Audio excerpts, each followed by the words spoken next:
Hi everybody, welcome to my channel For Dance Sake. I'm Natalie.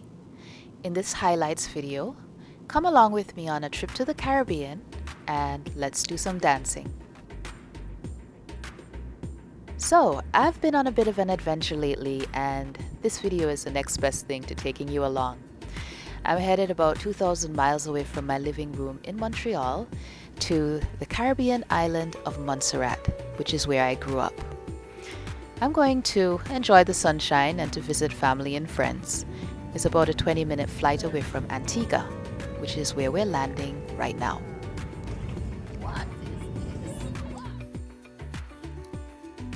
So this is what I woke up to the next morning after that evening flight across from Antigua to Montserrat. And the first thing I wanted to do was just go outside so that I could feel the warmth and the sun on my skin.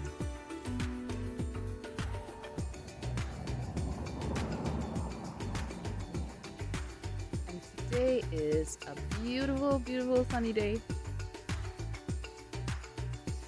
It felt so incredibly good to feel the warm earth under my feet. I was just so excited to be home. So at the time that I was traveling, visitors were required to spend 5 days in quarantine. So this is the house where I spent my time. And you know, of course, what I am gonna do. I was absolutely determined to keep practicing and taking class during my trip. So I found a bit of space and, as you can see, I'm putting it to use. You know, it can be really tricky to stay on track with a training routine when you're on vacation or if you take a trip somewhere. So I learned a few things during this trip and I'm going to list some of my favorites at the end of the video, so you can check that out. My first challenge was finding a space to dance in. So I walked all around the house, checking out the different rooms and seeing how I could create space. I needed some place with a dance-friendly floor where I felt comfortable. I think that this worked out pretty well for my quarantine dance space. But it still took some time to get used to the new environment. I find that just even changing the direction I'm facing could make dancing more challenging. So I tried to just go easy on myself and realize that, you know, I'm doing a pretty good job.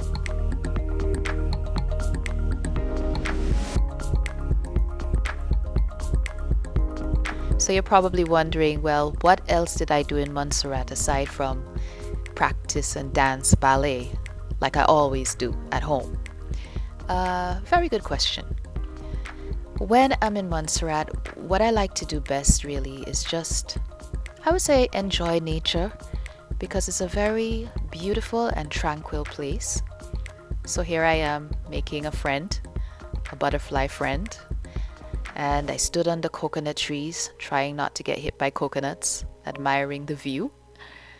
And aside from that, you know, I spent a lot of time with my family and friends, especially since it was the holiday season.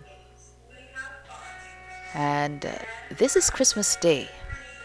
You know that Christmas can get pretty chaotic sometimes. So it was really nice to be able to slip away in the middle of the day for a ballet bar with brush ballet.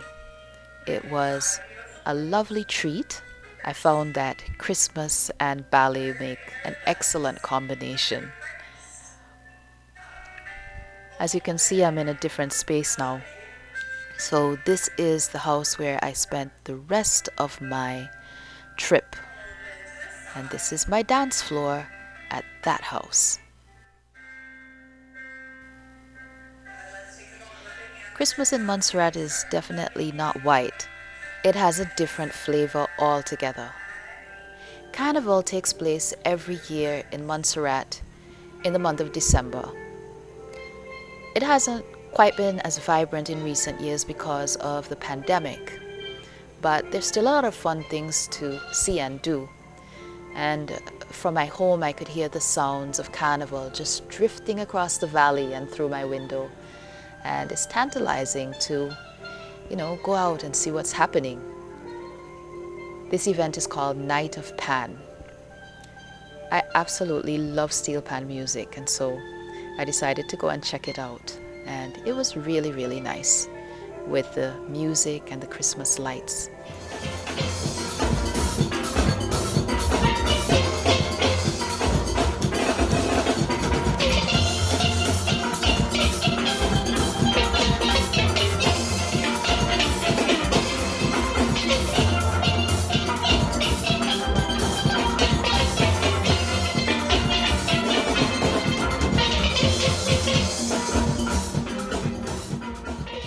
Carnival continues until round about New Year or so.